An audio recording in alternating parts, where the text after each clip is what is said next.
I'm Sean Arnold from Brave in the Attempt, sharing a previously recorded webinar. We're talking empowering student voices from home using Flipgrid.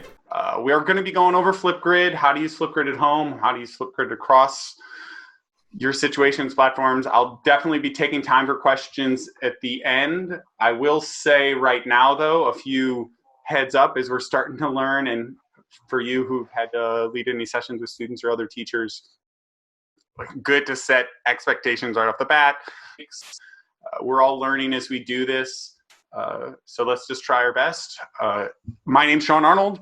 I'm a special educator and STEM coach in District 75. Been here for a bit. There's some of my contact info, but the most important thing here is that bit.ly link, which connects us to the agenda. I am once again going to pay. That is probably the most important piece of information I will share here today, because that links you to every other thing that I will be talking about, all the other goodness that you might find. Cool?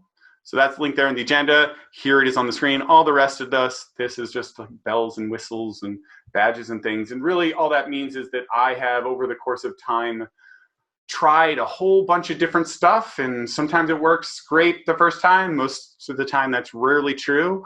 And I'll fail forward and struggle ahead. And that's what's expected of all of us. I've been honestly very, very impressed at the growth mindset so much in teachers right now, and how they're willing to forge ahead and struggle through and admit with students, hey, we're both learning this together and we're gonna make the best of it we can, and then we'll grow and we'll take what we've learned and make it better for the next time around. So that's what this is hopefully gonna be for you guys too. This is my stress check for you guys right now. It is the, I guess, second official week as we begin of remote learning. Let me know how things are going. If you've logged into that Pear Deck class, if you haven't, that link is in the chat, and it's also up here in the top right, joinpd.com. Oh, that's encouraging. This is what we're seeing most so far. You know, some are doing pretty good. Wow. That's impressive for you. And nobody's, I'm glad you guys are doing well. What Flipgrid is, the goal ultimately is empowering learners, which is huge in District 75, but it's huge for all students. You know, that whole idea of voice and choice. And voice, let me be clear, isn't just a matter of a physical voice. For some of my students in District 75, the voice is through an assistive technology device. So they speak to you through their iPad. For some of my students, it's speaking through American Sign Language, the only American official language. So again, when I say voice, don't think that I literally mean only a spoken voice, but I mean empowering students to share of themselves who they are, all right? So on that note, why do you guys, give me your written responses, why do you think allowing a space for student voice is important? So many of our students are, so infrequently given the opportunity to share, so infrequently given the opportunity to voice it out. If you're not able to join it and answer that in the Pear Deck, feel free to go ahead and answer it in the chat too. I see things like agency, I see ownership of learning. I'm gonna share a couple of these up on the screen that people responded with that I'm really liking here. Ones like these, taking ownership. Yeah, it's their learning. The whole goal is to allow students and empower them, you know, to make these learning choices. And what's really cool about this whole remote learning thing is we kind of have to. We're kind of forced to do that because they're not physically there in front of us. We can't hover over their shoulders, can we? We're trying to do that even slightly with our own kids at home, but we can't keep doing that and back and forth. So we are obligated now to allow more of that freedom, allow that more of that voice and choice. And the asynchronous way, and I'm going to probably use that word more times, is just the big word that means we're not hovering over their shoulder. We're giving them time and space and flexibility to make those choices. So thank you. What's your experience with Flipgrid? I'll say I first began using Flipgrid probably only at the beginning of the, I want to say 2017 school year. That's probably what it was. Yeah. With students back in 2017. It was on the horizon for a fair amount of educators, but not too many at that point. It's grown for many in that time frame, and it's also grown in how it's presented and all the capabilities for it. That's sort of what I'm seeing. So that's the world we're going to live in at the moment as I start sharing. So let's start with, how does Flipgrid work? Just the basics, since it seems like that's where you guys are at. You know, here is a cute video, but I'm not going to show it entirely. Also, probably wouldn't hear it. I'm just going to show a little piece of it. It is amazing to watch what kids will say to a computer screen that they won't say to the teacher. There's a level of honesty that comes out from kids. You see more of their natural side, or sometimes more of their personality comes out when they're making a video. It's very personal. A lot of kids who are timid to speak directly to a person will share all kinds of things on a Flipgrid. So to me, it's a tool that very easily lets kids have a voice and be heard with very little work on the side of the teacher other than asking the question and giving the space. There we go. Inside the classroom as well as outside of the classroom, for students to speak their math thinking and then hopefully have other students follow their same process. So most recently in my classroom, I took the math practices and focused on perseverance and understanding problems. Each group then was responsible to record a response that was moderated by myself, so they didn't have the opportunity to see any other student responses on Flipgrid until I unlocked those videos. And students now have gone back into the Flipgrid app and are watching videos and filling out a feedback form. The application and the use of technology has allowed for me to break down the four walls in my classroom. And it's really been something that's been a catalyst for bringing dialogue back to the classroom. We're in the selfie generation. These kids don't mind looking at a camera and practicing their English over and over and over again. They actually have fun. I've had students who are really shy in the classroom. They really liven up in front of the camera. We love Flipgrid, and the reason why is because it allows our students to express themselves in their native language, American Sign Language, and communicate with each other instead of having to type everything in English, which is their sign language. All right. So that gives us a general overview of why Flipgrid is powerful. That whole piece of so much where students are able and willing to talk to a camera in times when they're not really to talk to adults, especially students with autism. But there's a reason even adults, if you say, and maybe if your phone's around and your headphones are off, hey Siri, I want to kill myself. And there, my phone just went off. It's trained to respond to say, would you like me to call a crisis helpline, or would you like to have a conversation with somebody about this? Because it's learned, even of other adults, we're often much more willing to talk to this little bitty device than we are other people about our deep fears and problems and concerns. And we can tap into that powerfully here. That quiet kid in the back of the class, that kid who's struggling to share, can be empowered to speak out. Now, I'll show some examples of that a little later. For me, it's been powerful, especially for my barely verbal and nonverbal students, working with them. But it can be shared across a wide array of student needs. It's simple, it's authentic, and the kids are engaged in it. They're excited about it.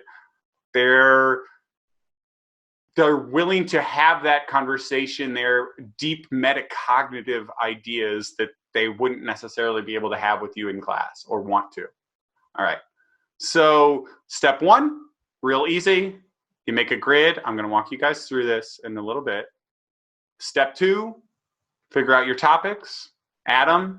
Of course, there's tons already available from tons of other resources, from Minecraft to Wonderment to TED, Bunsey, et cetera, et cetera. Tons pre-made. And then students share. They share, and you have total control. And I don't know if that was clear enough to everybody through the video. Yes, they can do cool little things and do little book talks and put little stickers and things on top of it. Or if you want it to be more serious, you have control to block that. If you want students to be able to reply and have back and forth and respond to each other, yep, they can do that. Or you can go ahead and lock that down, and all they see is your response, and each student only sees their own. And even if you were to share those individual responses with parents, not that that's huge now because the parents are probably at home seeing them, but the parent would only see their child's. They would not see any of the other students. That privacy piece would still be there as much as you need it to be. It could be as locked down to student Google Classroom logins or whatever logins you decide to set up. You can even have it more password protected. You decide, you make those decisions about privacy, all right? Here we go. What it is learning becomes social. It's a magical change for kids. Here's a few of the ways you can use it. I know that's a whole lot of stuff. If you're on the Pear Deck, feel free to drag up to one of those ways that you think you might use it, or 2 or 3. Let me know which methods you think might be useful for you. All right, what kind of responses am I seeing from you guys? Some of these top ones, book talks, family connections is used. I think social emotional ones are gonna be some of the biggest stuff we do right now. I will say, even during class, I would have Friday check-ins where we all had to put a compliment in for a fellow student. That was a huge piece. I also, at home, highly recommend that you could do morning check-ins. I've had ones where we want to do physical pieces here. So there were dance parties done by the dance teacher or the PE teacher that students joined in and got to join in a dance party together. So those are just a few of the ways. I'm going to go ahead and show you a few more Flipgrid ideas on your screen. You should be able to, if you're in that Pear Deck, it's linking you to a doc that shows you a few more of the options that are available to you. All right. But if you're not seeing that, that's fine. I'm going to get into some ideas of where you guys can start your sort of Flipgrid adventure. Here on your slide deck, you'll see a Flipgrid example, but I'm going to actually open it up inside Flipgrid on my screen and show you what that looks like for both the teacher and the student. From here, oh, and if this wasn't already noted, Flipgrid's totally free, by the way. All right, always, well, not always, touch. So when you go in as your teacher, you might first see your activity of all the things that are going on, how many videos are been posted, what recently has been happening, or you might just go to a grid. If you want to start a new grid, very easy, hit add a new grid. This is step 1. All right, what's the name of my grid? Oops, that's not what I want it to be, not my email. Let's say homeschool. And this is an important one. What kind of grid type are we going to do? Is this going to be public? Highly recommend generally for your students, that's not the case. If you're using those G Suite logins for your students, Google logins and stuff, feel free to just click school email. If you don't have that and you just want to set up individual student accounts because this is what you're doing on your own, just click student ID. I'm going to choose school email for now. We're going to call this D75 home. Is that one taken? No, it's pretty good. I go next. I can decide what emails we're accepting. So for you guys, it might be your school ID. For this one, I'm just making it for, because I want it to be restricted so that other outsiders can't see it. So it only works for those 2 logins, all right? And students will have to log in to access it. Great. Here's a link. I can share that out to Google Classroom. I can share it on Remind as a text message to parents, however I want to share it out to Microsoft Teams, or I can just go straight to my grid.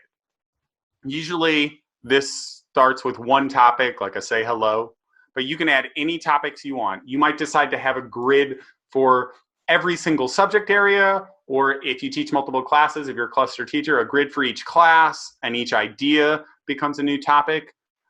So I can just start a new topic on anything I want. Maybe this is just a social or an SEL check-in, social emotional learning check-in. I can write a prompt, make it as complex as you want. All right. set a time limit if I don't want kids doing more than 15 seconds, or now they've extended it all the way up to 10 minutes. I want it to be brief for kids, so I'm only going to tell them keep it at 15 seconds. And then you can go ahead and add any sort of resources to engage your students. If you haven't heard of what Wonderopolis is, it has a lot of cool how-to guides and questions. You can link to a YouTube or Vimeo video or any of these other things. Record one from scratch. Now I'm going to record it now just so I can show you what recording a video in Flipgrid looks like. It looks very similar for the students depending on what restrictions you set for them. I'll simply go ahead and decide, do I need sticky notes because I don't remember what I'm going to say? Maybe I type some notes to myself. All right, maybe I need some cool looking backgrounds because I'm a little nervous about looking normal. So I'll decide I want to do it in black and white. Maybe I want some text up on the screen to let my teacher know what I'm talking about.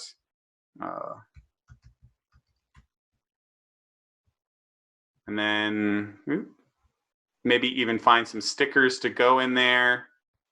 Maybe I wish I had a hat, or maybe I feel like a graduate today. So let's go ahead and move this over here. Let's go ahead and stick that hat on my head. Maybe I'll even draw something on the screen. Maybe I wish that my mustache was green. Again, you can lock or unlock all these features you want. But if you want it to be very TikTok-like or whatever the social media thing of choice is for your students, there's that. All right, so let me record a quick one. Hi, everybody. I just wanted to let you know that on Monday, I often get a little nervous about what's going to come for the week. Do you guys ever get nervous? Let me know how you feel here. All right, that might be the beginning of my video. Maybe, though, I also want to add, and I'm going to get rid of all these, oops. Turn off that pen. Get rid of all these other things on the screen. I don't need notes for this next part because I'm actually going to use what is the whiteboard feature. You can make it a whiteboard or a blackboard, whatever works for you. I'm going to whiteboard it and simply be like, I'd like you guys to go ahead and draw how you're feeling. So since I'm feeling a little nervous, I'm just going to draw some shaky lines underneath my face because that is how I feel when I'm nervous. I go next. I get to preview my video, edit it in any way I want. That's how I like it. Then I can simply take my selfie, which is just going to be the image it shows on the video. Sweet. Again, if you don't want to show your face like that, you don't have to. Stick with the whiteboard, stick with any of that. Use a giant emoji to cover your face. But I feel like that's enough for my kids for now. I don't want to go ahead and confuse them too much. I can add all these other things though if I have a URL link to a document that explains everything we're going through. If I want to moderate every single video and nothing appears until I say so, fine. If I want this grid to only start tomorrow and end on April 1st, I can do that too. Do students get to talk to each other, or do I have control of that? What kind of videos? Well, selfies only, videos only, none. They're just looking at my stuff. What kind of other things do I want to allow them? All those other things you saw that I had access to, and even custom rubrics and whatever you want to put in there for students. So here's one little rubric I got. And that's an individual topic that goes on that grid. I'm going to show you what it would look like for a student. So I'm going to go ahead and jump back to this homeschool area. The code is still that D75 home. If I go there, it's going to prompt me to log in with one of those accounts. So I'm going to actually go ahead and log in through Google as though I'm a student. I'm going to go ahead and do my schools.nyc.gov account. And as a student, I'm suddenly on here. It's blank. Okay. But it also shows the other grids that's available. So all the topics you've created on that grid, as long as you haven't frozen them or hidden them, students can go to all of those. They want to respond, they just have to click this plus. It works on a phone, it works on an iPad. They have all those same features inside of it. One other extra feature, because we're in the topic now, is this one, and I want to zoom in so you can see it better. This one that looks like a little book here, it's simply something from Microsoft called Immersive Reader. So this is a very short prompt, but let's imagine it's longer and harder to read, or even if that's too hard for our students to read, it suddenly brings it to here. And I'm going to unplug my headphones so you can hear this. How do you feel today? It will read it and highlight it for the students. If they need it, it can change the fonts. If they have dysgraphia or dyslexia, Comic Sans is really good. If they have visual impairments, we can make it bigger. You know, on other things, we can even break it down by syllables. Of course, most of those are very simple one-syllable words. Break it down by parts of speech, right? Or, and this is a really good one, line focus. At this point, it doesn't really matter because there's only one line. Or a picture dictionary, and I don't know if there's going to be, so for those of you in District 75 especially, this might be huge for you. All of those, we got picture symbols for each. It'll read it out. Or I can even translate it. If I have multilingual learners, I'm going to choose Portuguese because that is actually a language I understand. Let's, instead of do individual words and do the whole document, and read that out.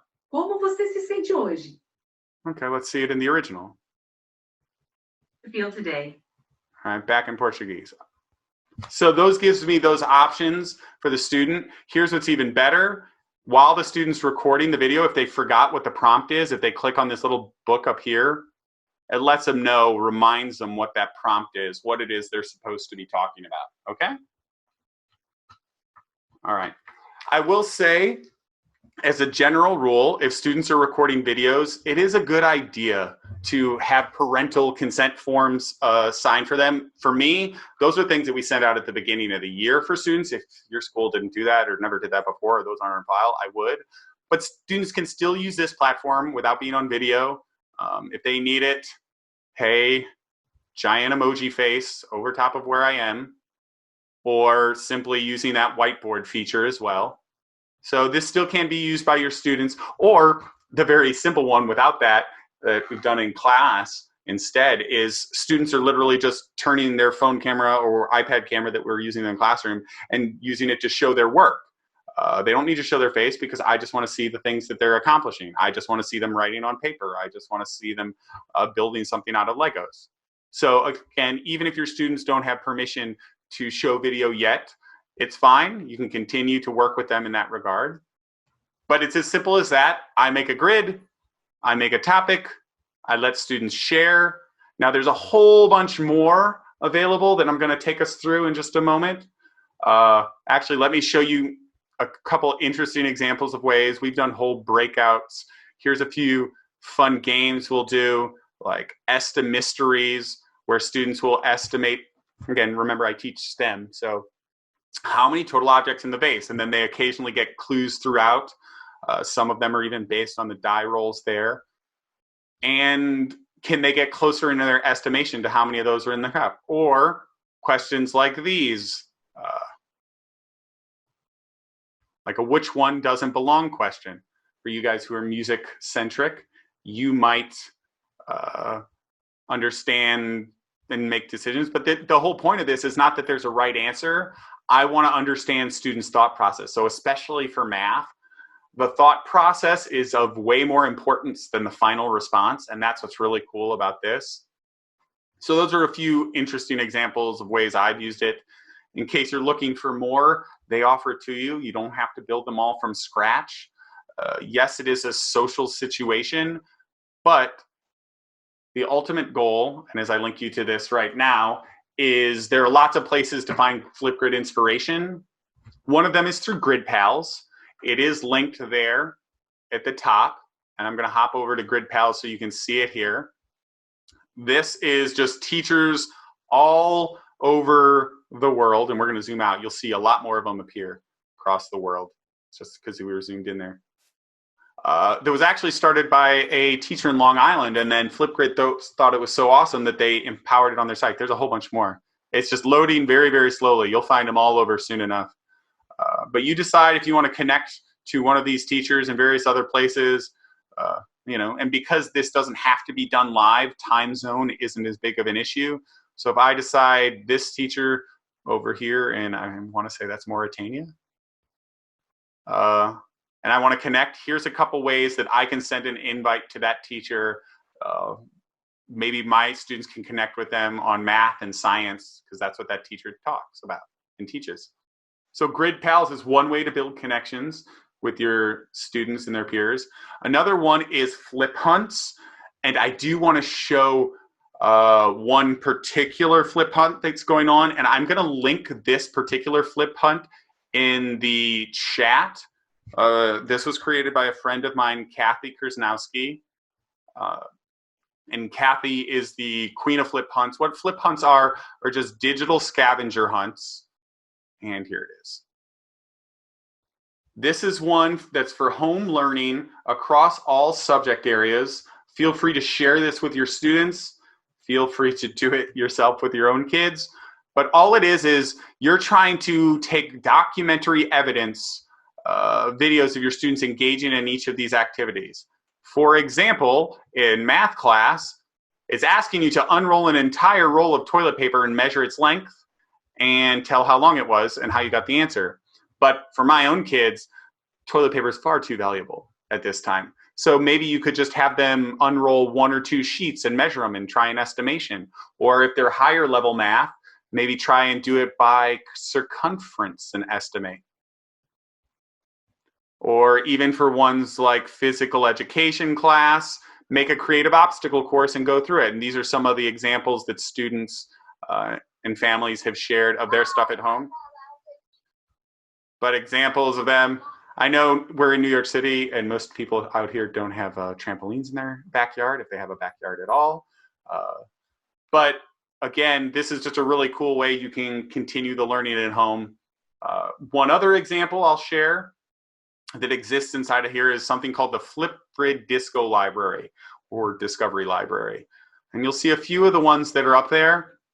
I want to link you and play this video, particularly of one example. I used it with my students for one person we discovered who was a scientist in the Arctic. Again, remember I'm STEM. Flipgrid recently connected Laura Getz, a marine biologist studying aquatic life in Antarctica. As Laura documents her daily experiences on her grid, kids from classrooms around the world respond to her videos and build a connected community with Antarctica.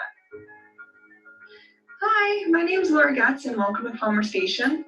I'm a marine biology major at Northeastern University, which is in Boston. I'm here on station to study fish embryos, which is insanely cool work.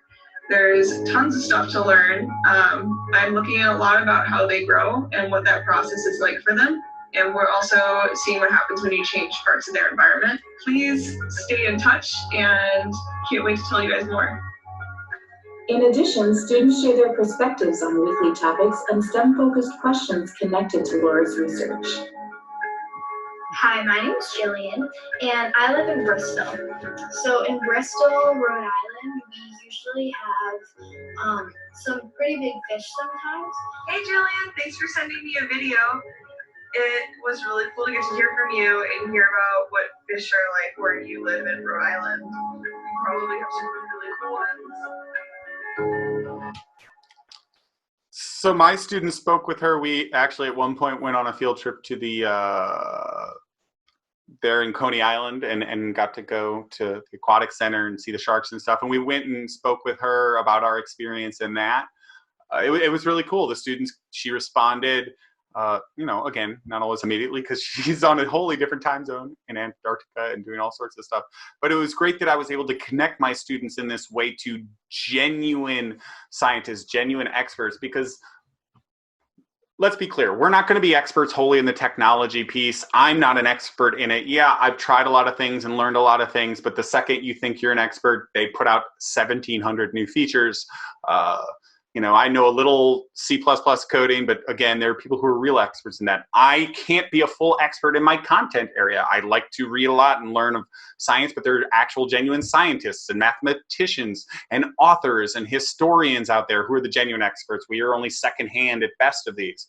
We can connect students this way. But what we are experts in is knowing our students well, right? And connecting to our students' needs. And we can use that expertise that we have to guide our students to all these other experts and to all these other opportunities that are available. And that's one of the powerful ways I love this. Here it is. I've linked this to you guys in the chat. There's a whole educator guide. They got tons of stuff. One of the big things is that Flipgrid exists on social media, and it's heavily teacher powered. This one, and this should link you if you're in the Pear Deck to a site, but there's an educator innovation station. I'm actually going to open that up though in a tab so you can see that as well. Let's go ahead to go to Flipgrid again, and I'm going to go to resources. This whole area right here, ways for you guys to get started with learning from home. So if I went too fast, if you need more information, I'm still going to answer more questions at the end. Ways to get started, 30-minute sessions and guides and videos, and Flipgrid integration docs. So, hey, what am I teaching? What grade level band?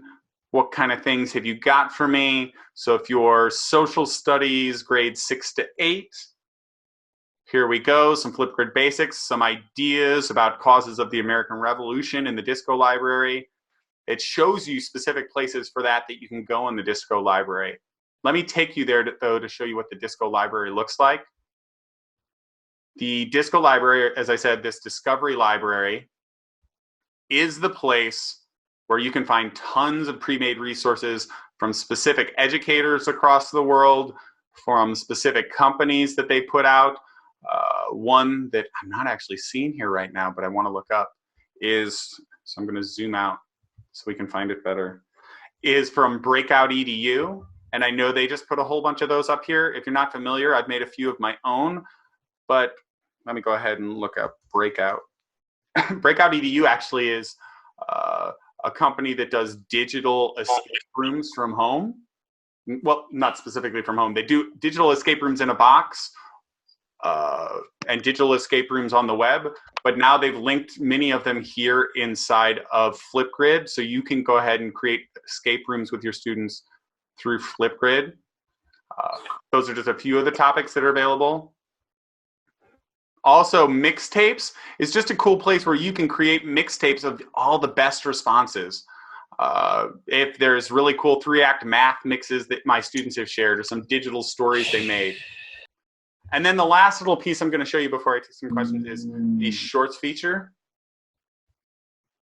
And inside that shorts feature is where you can record a quick short. This is a more open, brief video that's not meant to have tons of responses, just a brief thing that you can share out to all students, all right? All right, last little piece, just as we hit this and I take questions, is I just want to share with you what's really magical about Flipgrid. This kind of a quote from an educator that shows those quiet students in the back of the classroom, that kind of students that I particularly have who are nonverbal or barely verbal. It really brings out those voices of them powerfully and meaningfully with opportunities to share in ways that they never really could before.